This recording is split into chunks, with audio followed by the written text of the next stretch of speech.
got a good heart.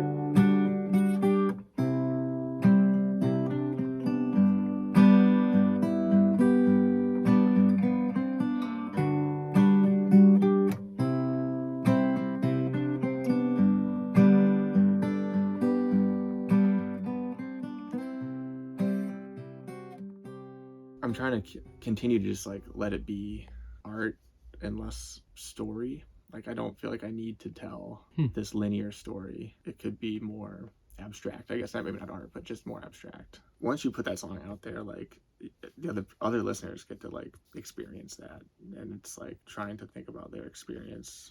Like they can attach themselves. They can attach themselves, yeah.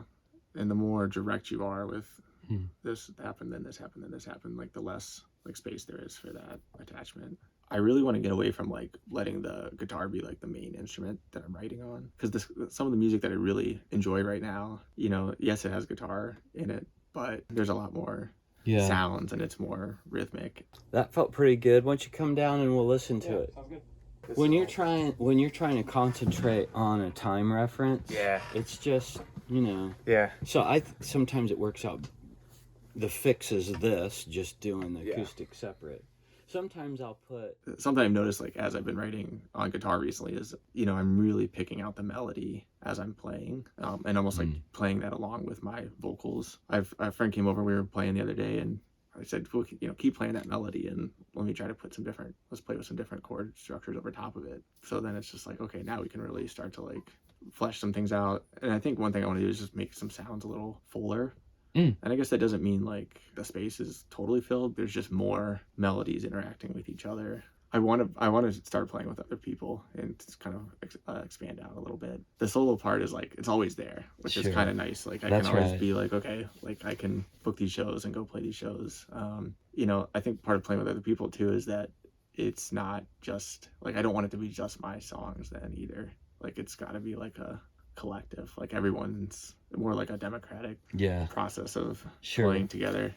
And the people that like when I get together and play, you know, with Sarah Lilo or like, you know, with Solly or Sal, and we all play together, it's like, or whoever else is in that room, it's like everyone's got a voice. I mean, that first band I played in, you get hooked that first time you're all playing together and you're really you're all in sync and you're really listening, and you get that like that chill, or you get that feeling while you're playing, and you're kind of just like, oh yeah, this feels really good. Like, were you hearing a piano part in there somewhere? Oh, when I was in just there? Now. Oh, just now when we went through it. No, it wasn't.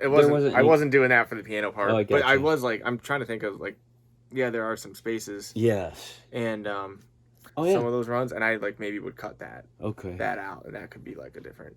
Open it up a little bit more. That could be a different instrument too. Yeah. But I'm hearing like, okay, like just vocally things I like want to work on or just play into right now with this song. Just like, well, I'll bounce this for you just exactly the way we have it. Before I do that, though, that's good. Give us a little background on your Bring Your Song track. So the name of the song is called How Jesus Tackles. It's a line from the song. I wrote this during like the quarantine part of COVID when we were all just at home, and I was really just, you know, thinking about people in my life and friends. I want it to be, it's kind of an endearing song, hopefully a little bit playful, both of those things at the same time. And obviously you've got a Martin guitar that we're going to scratch with tonight. I haven't played around too much with like other instrumentation on this yet, so it'd be really cool to see like what we could come up with. What happens, Yeah, because there's even like, you know, we talked about, you know, you play the song solo, you play the song record, you play the song live. It's all like a different version. And I do think like, okay, if I were to record this with other instruments, there are strums and notes that I would definitely be leaving out. Yeah. So just leaving some space. Yeah, that's where right. I think too the next part is going to be the recording of a song. It doesn't have to be, it can expand. Yeah. You know, and that having fun with that is going to be really cool. Cool as the next step.